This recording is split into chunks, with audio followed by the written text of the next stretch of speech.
Inafurahisha, inapendeza na inaleta raha siku zote. Mimi nimekwambia hapa tunabonga kispoti, tunakula kispoti, vile vile tunacheka, tunatabasamu kispoti. Hapa ni masuala ya soka. Kumbuka soka inapochezwa siku zote huwa inaleta furaha, huwa inaleta ukinzani, ama huwa inaleta ile mabishano ambayo mwisho wa siku huwa inaleta ile umoja, ambapo tunaweza kuzungumza, mtu anatoa hoja zake, unapotoa hoja zako vile vile huyu anatoa zake, mwisho wa siku pale mnapovutana na bishana, mwisho wa siku inaongeza urafiki, vile vile inaongeza hata umri. Nakwambia kwamba Waswahili unapocheka unaongeza siku zako za kuishi. Lakini kikubwa zaidi, karibu tena binti mtoto wa mama John Anthony Orao amaika viwanjani. Siku zote shughuli mimi kuletea kila siku ili kuhakikisha kwamba nakujuza yale masuala yameweza kufanyika. Weekendi iliyopita mambo mengi sana yamefanyika, kama weekendi jana siku ya Jumamosi na vile vile Jumapili. Tukianza na hapa nchini Kenya, vile vile katika rubaa za kimataifa hapa nchini Kenya kuna mechi za NSL ambazo zimekuwa zikichezwa. Vile vile KPL ilikuwa inaingia mzunguko wake wa 21,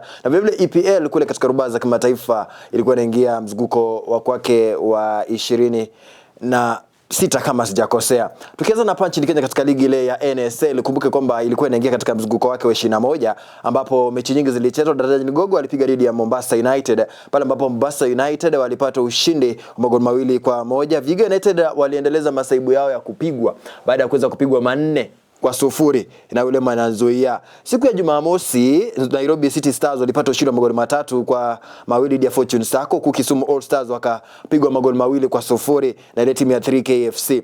Jana siku ya Jumapili So United waliweza kuangushwa goli 1-0 na Naivas FC. Luanda Villa akaweza kupigwa goli 1-0 na FC Talanta, mechi ambayo ilipigwa kule Luanda katika kaunti ya Vihiga. Alafu Kabati Youth walipata ushindi wa magoli 2-0 dhidi ya Mwatate United. Equity Bank walipata ushindi wa magoli 2-1 dhidi ya Kibera Black Stars. Alafu Gucha Stars wakiwa nyumbani walipata ushindi wa magoli 2-0 dhidi ya Migori Youth Stars. Tukizungumzia huyu mwana Luanda Villa, kumbuka Luanda Villa hajakuwa na matokeo mazuri. Luanda Villa ameweza kuwa kipuyanga kila mara. Kumbuka amepigwa na masaibu yake yamekuwa kaendelezwa hapo jana. Amekuwa nyumbani akaweza kupigwa goli 1-0. Na kikubwa zaidi katika ile klabu tabaki tumeweza kusemezana ni kipi ambacho kinastahili kufanyika katika klabu ya Luanda Villa. Watu wangu kule maeneo ya Luanda, watu wangu kule kaunti ya Vihiga, klabu ya Luanda Villa ni usimamizi mbaya, ama ni miundo misingi mbaya, ama ni ukosefu wa fedha ambayo ndio yafanya kwamba matokeo yale yanakuwa si ya kupendeza? Kwenye comment section, mbona unadhani klabu ya Luanda Villa matokeo yake ni mabaya? Najua kwamba washikaji wako kutoka kule maeneo ya Luanda wa Maika Media ni wengi sana na wana support klabu ya Luanda Villa. Weka kwenye comment section, why do you think that Luanda Villa is not performing? Kwenye kurasa yetu wa Facebook at Maika Media, vile vile pale YouTube at Maika Radio, Maika TV, Maika Entertainment. Weka kauli zako uweze kutuambia kwamba unadhani mbona klabu ya Luanda Villa haifanyi vizuri. Baada ya mechi ya mzunguko wa 21, Migori Youth, Mombasa United wamechupa hadi nafasi ya kwanza kwa alama 43. Kumbuka Mombasa United walipata ushindi wa magoli 2-1 na wamechupa hadi nafasi ya kwanza. Kumbuka wameweza kumpiku huyu mwana Migori Youth ambaye aliweza kupigwa na Gucha Stars. Migori Youth alikuwa anashikilia pale juu, lakini baada ya kuangushwa na Gucha Stars aliweza kuteremka hadi nafasi ya pili kwa alama 40. Nafasi ya tatu ni Mofa na alama 38. Kumbuka huyu Mofa vile vile katika mechi yake ya hapo awali aliweza kupata ushindi. Vile vile aliweza kupata ushindi huyu mwana Mofa katika mechi yao ya hapo awali goli 1-0. Ndio nimeona mwisho wa siku ikiweza kuwapandisha hadi nafasi ile ya 3. Pasi na huyu mwana Migori kuweza kuteremka hadi nafasi ya pili. Manake ndio alikuwa anashikilia pale nafasi ya kwanza, lakini mwisho wa siku akaweza kuteremka. Anashikilia nafasi ya 4 huyu ni mwana Equity Bank, nafasi ya 5 3KFC. Kisumu All Stars, MCF Family, Mwatate United na Vihiga United wanaburura mkia nafasi ya 17, 18, 19 na 20. Manake matokeo yao kidogo yapendezi na wana alama 21, 16, 15 na 12. Mwisho wa siku unadhani ya kwamba nani ambaye atakuwa anafanya vizuri katika ligi hiyo ya NSL? Tumemwona Mombasa United akisonga hatua baada ya nyingine. Vile vile huyu Mofa ndio yeye anakuja, klabu ambayo inamilikiwa naye Michael Olunga ndio inakuja kwa uzuri sana. Migori Youth alipigwa na Gucha. Ndio maana mwisho siku wakaweza kupuyanga na kuweza kuteremka. Nani ambaye atakuwa anafanya vizuri katika ligi ile ya NSL? Kwenye comment section tutakuwa tunaweza kusemezana. Na tutarejea katika ligi kuu hapa nchini Kenya, SportPesa Premier League. Kumbuka siku ya Jumaa Friday kulikuwa na mechi ambayo ilipigwa pale katika uwanja wa Buhungu Stadium, mechi ile ambayo ilikuwa za heshima tu ya mwisho ya kumuaga yule aliyekuwa mchezaji wa FC wa Kakamega Homeboyz Silas Abunanga, ambaye aliweza kupotea katika hali tatanishi, ama katika hali ambayo ni ya kutatanisha sana, hali ambayo ni ya kuhuzunisha sana, baada ya kuweza kuuawa na nduguye mdogo. Na hivyo jana alikuwa anaweza kuweza kusindikizwa mbele za haki na kuweza kupatiwa safari ya mwisho siku ya Jumamosi na wafuasi ama na vile vile mashabiki na wale hata washikadau katika ile klabu na wachezaji wenzake katika klabu ya Kakamega Homeboyz. Siku hiyo ya Friday nani heshima kubwa sana ambayo alimpa, manake Kakamega Homeboyz walipata ushindi wa magoli 2-0. Na vile vile kumbuka Silas aliwahi ipigia katika ile klabu ya katika ile klabu ya Gucha, manake alipiga kule Gucha Stars, na Gucha jana walipata ushindi wa magoli 2-0. Akapiga vile katika klabu ya Shabana vile vile alipata ushindi wa goli 1-0. Kwa hivyo kidogo utasema kwamba ni ile tu walimpatia mkono wa buheri, mkono ambao ulikuwa wa heshima yake kwa kupata ushindi katika vilabu ambavyo aliwahi kuichezea. Kwa hivyo kutoka Meka Media bado tunasema lala pema kinda Silas Abunanga. Siku hiyo ya Jumamosi kuna mechi ambazo zilichezwa nyingi sana za ligi kuu nchini Kenya, KPL.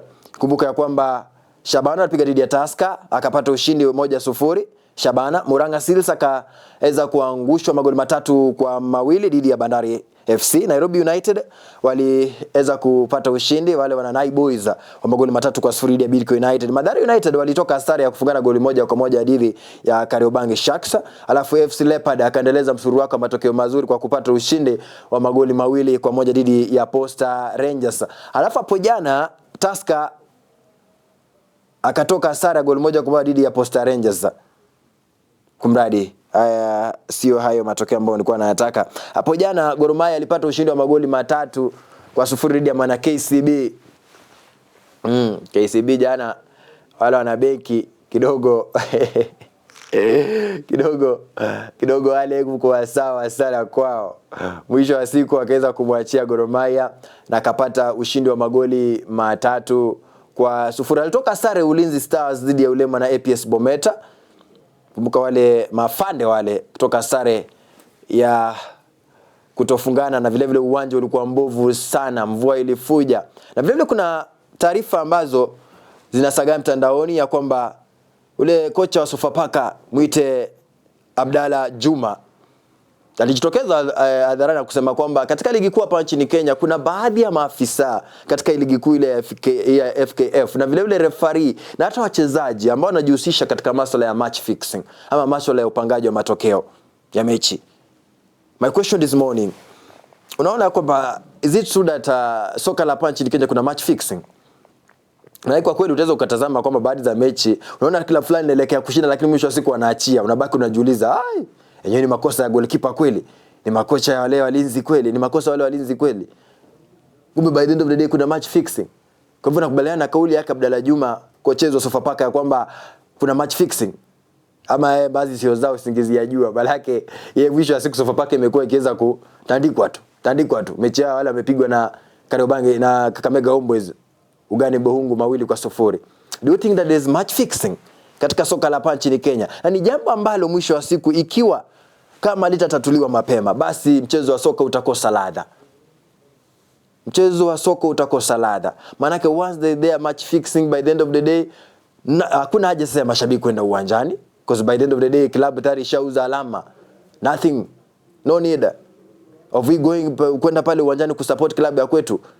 Do you think that there is match fixing in Kenyan football ama FKF ama SportPesa Premier League?